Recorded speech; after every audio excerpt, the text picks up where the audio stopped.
El misterio del pueblo. El pueblo de Santa Olvido no aparecía en los registros oficiales. Solo los más ancianos recordaban haber escuchado su nombre en cuentos que los abuelos contaban para asustar a los niños. Decían que aquellos que se aventuraban a buscarlo jamás regresaban. Lucía Vargas, una arqueóloga aficionada a los misterios olvidados, encontró una mención de Santa Olvido en un viejo manuscrito y decidió seguir su rastro. Su instinto le decía que ahí había algo más que una simple leyenda. Luego de semanas de investigación, halló indicios de que el pueblo estaba oculto entre las montañas, en un valle cubierto por una espesa niebla. Cuando llegó, le sorprendió encontrar casas en perfecto estado, aunque estaban deshabitadas. No había señales de vida, ni un solo animal, ni siquiera el murmullo del viento. La atmósfera tenía un peso extraño, como si la propia tierra contuviera la respiración. Al avanzar por las calles vacías, encontró una iglesia con la puerta entreabierta. Entró con cautela y vio que el altar estaba cubierto por una manta de terciopelo negro. Cuando la retiró, su corazón dio un vuelco. Había una figura de piedra en el centro, con una expresión de horror tallada en su rostro. Parecía un hombre gritando, atrapado en un último intento de escapar. Lucía retrocedió, sintiendo que alguien la observaba. Un crujido detrás de ella la hizo girar de golpe. En la entrada de la iglesia, una mujer de cabello largo y blanco la miraba con ojos apagados. «No deberías estar aquí», dijo la mujer con voz susurrante. Lucía tragó saliva y trató de mantenerse firme. Preguntó: «¿Qué pasó con la gente de este pueblo?». La mujer señaló la estatua con tristeza. «Ellos nunca se fueron». Antes de que pudiera responder, la puerta se cerró con un golpe seco y la vela sobre el altar parpadeó, proyectando sombras extrañas en las paredes. La piedra comenzó a resquebrajarse, como si algo en su interior intentara liberarse. Un murmullo sibilante inundó el ambiente. Lucía sintió que su cuerpo se paralizaba. «Corre», susurró la mujer antes de desvanecerse. El suelo tembló. La estatua se quebró en 1000 pedazos, y de entre ellos emergió una figura humanoide, de piel oscura y cuarteada, como la de un árbol marchito. Sus ojos eran pozos sin fondo, y su boca se abrió en un grito silencioso. Lucía no lo pensó 2 veces. Salió corriendo de la iglesia y tomó el camino de regreso. Pero cada calle la llevaba de nuevo a la plaza central. El pueblo no la dejaba ir. El ente la seguía, arrastrando su sombra por las paredes. Sentía su aliento frío en la nuca. Escuchaba el crujir de sus huesos con cada paso. Entonces comprendió la verdad. Santo Olvido no era un pueblo perdido, era una trampa, un lugar condenado a atrapar a quienes lo encontraban. Lucía cayó de rodillas en el centro de la plaza. Su piel comenzó a endurecerse.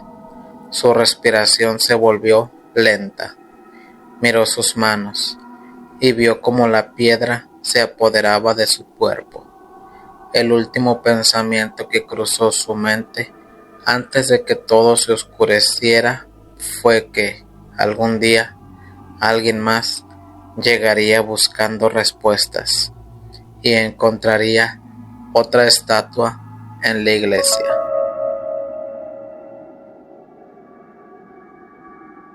Historias espeluznantes de indocumentados. Años atrás, cuando aún no ponían el gran cerco en Tijuana que divide México y Estados Unidos, infinidad de gente de países diferentes venía a cruzar por aquí a los Estados Unidos. Yo fui una de esas personas. Buscábamos el sueño americano. Muchos lograron pasar de ilegales por el cerro. Otros no tuvieron esa suerte y vencidos se regresaban a su lugar de origen. Algunos morían en el intento, abandonados por los polleros en las montañas o asesinados por los cholos, quienes los esperaban en el cerro para robarlos, y cuando no traían dinero violentaban a las mujeres. En el negocio de los indocumentados corría mucho dinero, por eso había demasiado peligro.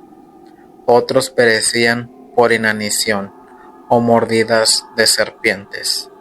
Todo eso lo viví, pero el suceso más escalofriante que tuve fue ante la presencia de una bestia. Era como un lobo o perro, pero a la vez tenía facciones de humano de un gran tamaño. Esto lo cuento porque lo vi. Muchas veces intenté cruzar, y en cada una de ellas presencié alguna cosa escalofriante. No obstante, esta última me hizo desistir. Por eso decidí quedarme a vivir en Tijuana. Lo que miré hacer aquella bestia me llenó de terror. Les cuento, soy de origen colombiana y antes de 2000, unos amigos y yo vinimos a la aventura. Queríamos cruzar a Estados Unidos por Tijuana. Éramos hombres y mujeres, en total 6. Pensábamos que sería fácil, pero al contrario, fue bastante duro. No solo era cruzar la frontera de Estados Unidos, también teníamos que pasar la mexicana, que no es menos complicada. Se necesitaba de un pollero y cobraban mucho dinero por ser extranjera.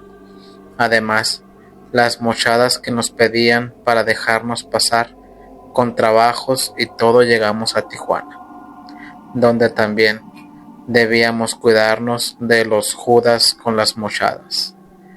Después de sortear todos esos inconvenientes, dijo el jefe pollero: ahora sí, muchachos, vamos a clavarnos o los judas nos dejarán sin comer, refiriéndose a algunos policías corruptos y al lugar donde nos metían a los indocumentados. Era, digamos, donde nos ocultaban porque no nos dejaban salir hasta que los polleros iban por nosotros. No sé dónde sea corrimos peligro. Recuerdo bien la primera vez que intentamos cruzar. Los traficantes de ilegales escogían el día para cruzar a los pollos. Así era como nos decían a los que íbamos a cruzar. Por eso, a ellos se les conocía como polleros o coyotes. Los mejores días para hacerlo era cuando llovía o si había mucha neblina, y esa vez estaba lloviendo. Eso le hacía más difícil a la migra para detectar a la gente que iba por el cerro.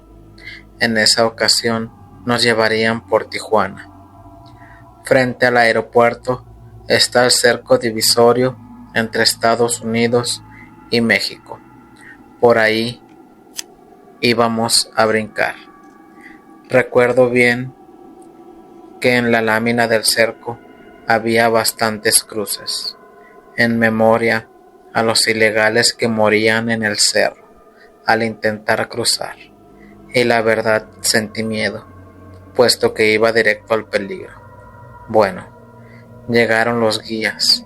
Ellos nos llevarían a San Diego caminando por estrechas veredas y frondosos arbustos. En ese entonces aún no ponían el cerco que tienen ahora, por eso era más fácil, al menos entrar en sus terrenos. Compré una bolsa grande negra para la basura. Le hice un hoyo, la metí hasta mis hombros y con ella me cubrí la lluvia, porque hacía frío y mojados mucho más.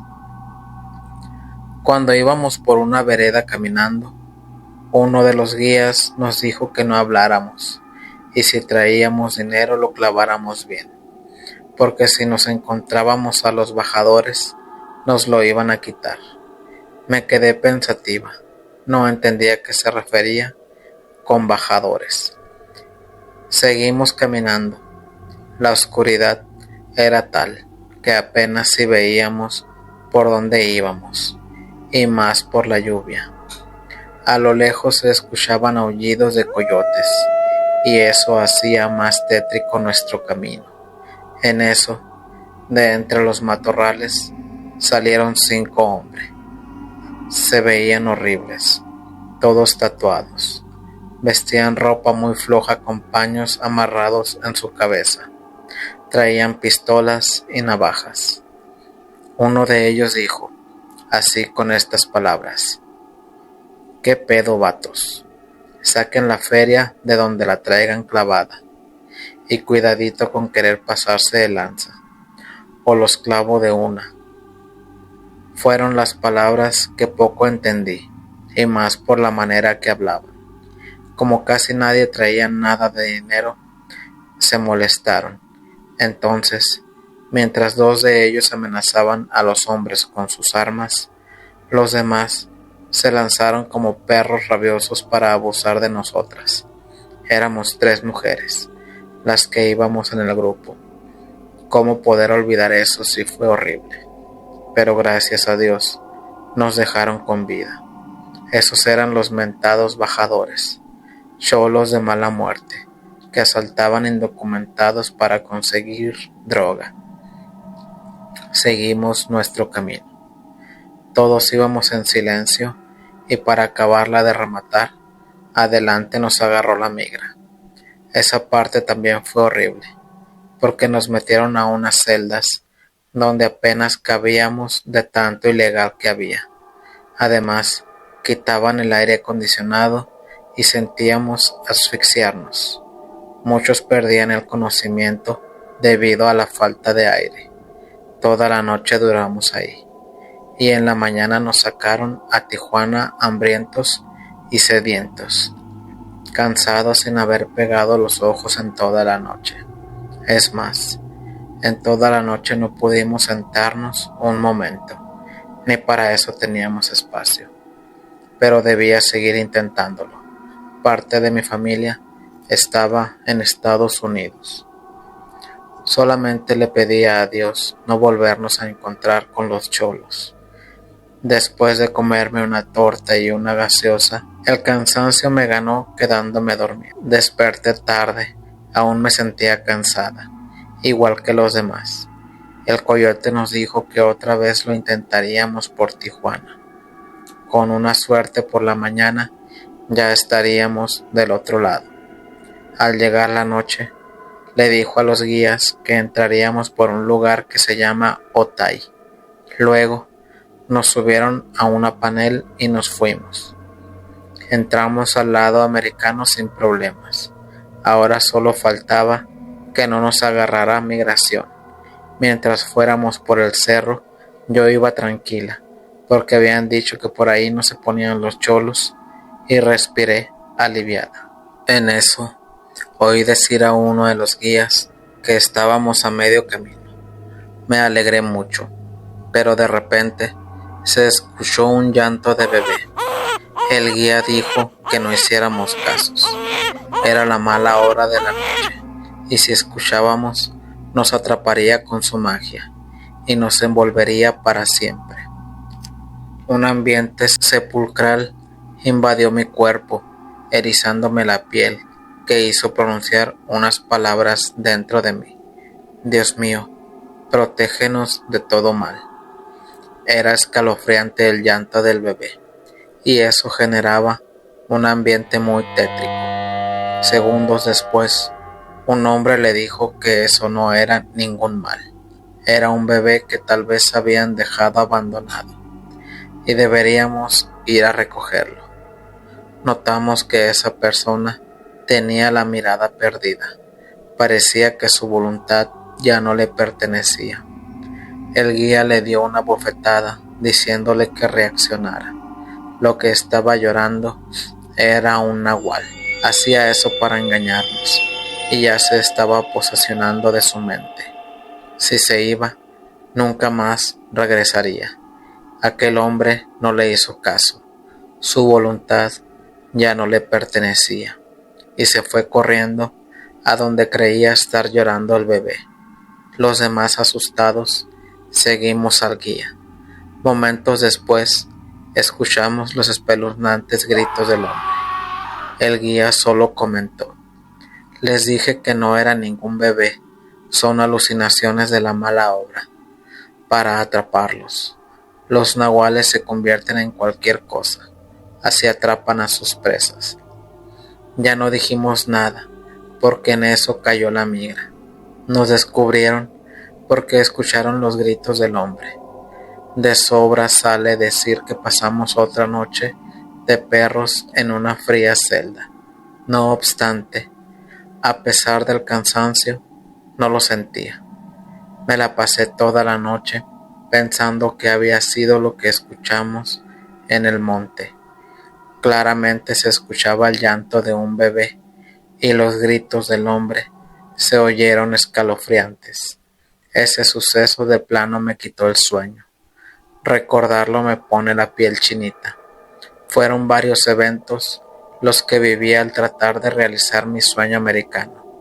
En otra ocasión que la migra andaba cerca de nosotros, el guía dijo que nos metiéramos en los matorrales para ocultarnos. Al estar entre los arbustos, toqué algo muy frío. En un principio no sabía qué era, pero cuando mis ojos se acostumbraron a la oscuridad, vi que era el fiambre cuerpo de una mujer. Estaba muerta. Los polleros la habían abandonado a su suerte, cosa que sucedía a menudo.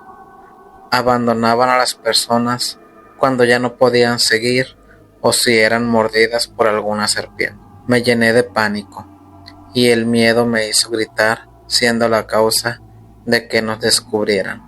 Fue horrible, algo que también marcó mi vida, porque no he podido olvidarlo.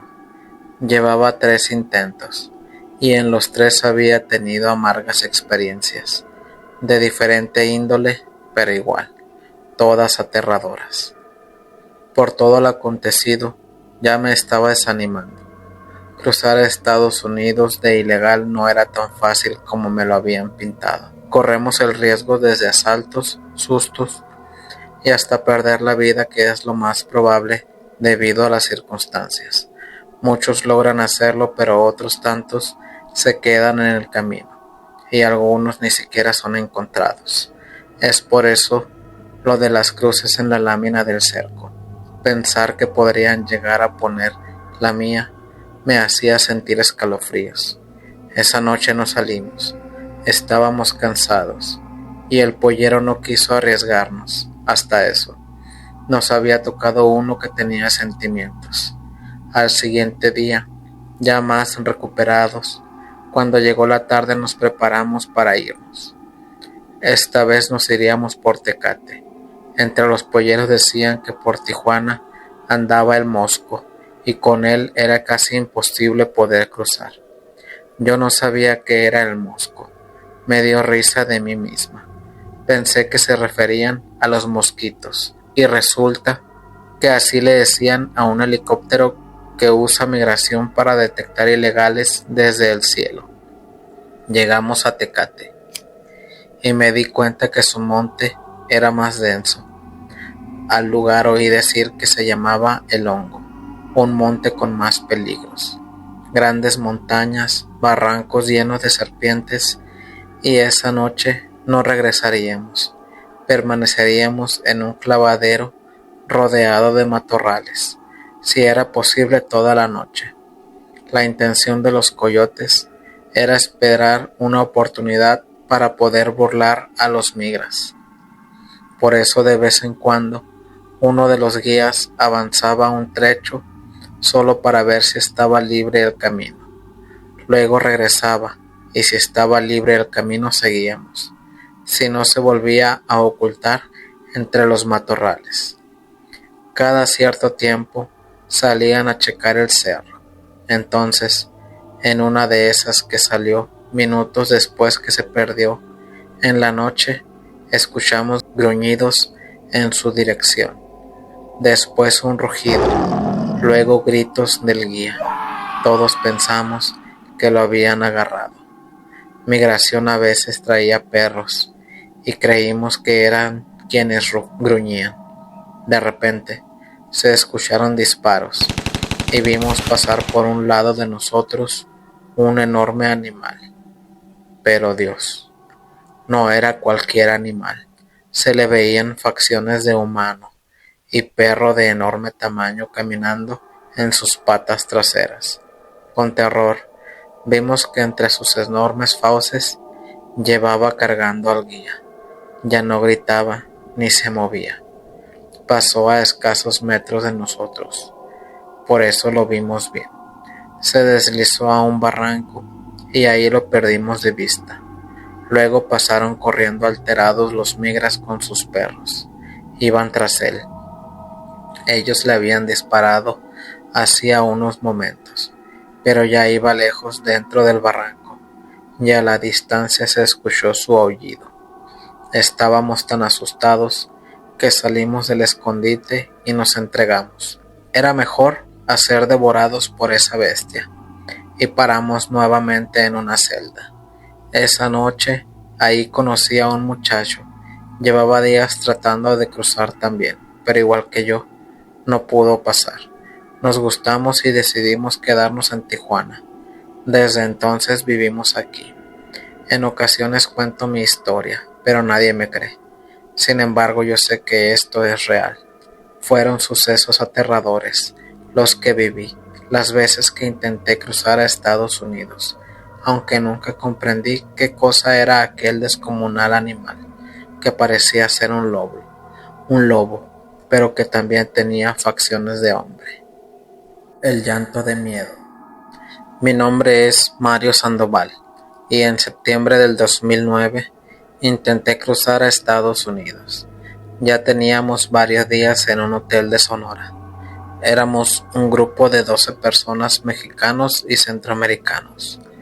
Los nervios eran muchos, ya que nos habían comentado que teníamos que cruzar por el desierto. Varios kilómetros, era mucho el peligro. En eso tocaron la puerta y nos avisaron que era hora de irnos. Iba muy ilusionado como todo mexicano que lleva puesta toda su fe en Dios para cruzar con bien cargando la mochila y el garrafón de agua. El coyote nos dijo que pasaríamos de noche, porque era más fácil burlar la migra en la oscuridad. Además de día, el sol era muy intenso. Salimos a las 12 a.m. del hotel y nos encaminamos hacia un callejón. De ahí nos subieron a una camioneta tipo van y nos dejaron en la orilla donde divide Estados Unidos con México. Todo iba muy bien, siempre avanzábamos en pareja, eran las indicaciones del coyote y de un guía que venía atrás de nosotros. Como a las 2 horas de camino, ya bien internados en el desierto, yo iba muy concentrado, pero de pronto el llanto de un bebé nos paralizó a todos. Empezamos a murmurar entre nosotros sobre quién o qué sería eso que se escuchaba en medio de la nada. Sin dejar de caminar con los nervios de punta, nadie supo responder, puesto que era un llanto muy lastimero y hasta macabro. Por un momento dejó de escucharse, pero segundos después empezó de nuevo, aún más horrible. Ahora se escuchaba cerca de nosotros. Aunque iban mujeres también, nadie traía un bebé y más miedo sentíamos. Nos detuvimos un momento. Los coyotes hablaban entre ellos y nos pidieron que lo ignoráramos, y eso hicimos. Pero volvimos a escucharlo de nuevo. Fue cuando uno de los que iban con nosotros no aguantó y le pidió al coyote regresar para ayudar al bebé. El llanto era tan real que pensaban que podría ser de un bebé olvidado en el camino, o tal vez que su mamá hubiese muerto. Debemos regresar, dijo el hombre desesperado. El coyote hizo una pausa y nos reunió, y en voz baja dijo: eso que acaban de escuchar, señores, no es un bebé. Tal vez ustedes no lo han notado, pero el llanto nos viene siguiendo desde hace ya varios kilómetros. Si fuera un bebé de la edad que se escucha el llanto, ¿creen ustedes que nos podría seguir? Se me pusieron los pelos de punta al pensar que era verdad lo que aquel hombre decía. Una mujer preguntó: ¿entonces qué es? El coyote le respondió: es la mala hora, señora. Y de una vez les digo, el que quiera volver lo puede hacer, pero si no regresa, nadie lo irá a buscar. De pronto un silencio nos invadió a todos, y sin decir una sola palabra, nos acomodamos y seguimos caminando. Yo sentía que el aire se había tornado pesado y tenía la sensación que algo o alguien nos venía siguiendo. Así seguimos un buen rato. Ya casi amaneciendo, el llanto desapareció y llegamos a nuestro destino. Días después, ya más tranquilo, le conté a mi familia lo que viví esa aterradora noche, pero dos de ellos y un amigo ni se sorprendieron y me dijeron que les había pasado lo mismo. Afirmaron que la mala hora es la muerte, porque sí ha habido casos de gente que vuelve en ayuda del bebé y jamás regresa. Crucé otras veces y los coyotes antes hablaban con uno. Nos dicen que escuchemos lo que escuchemos, no hagamos caso de nada,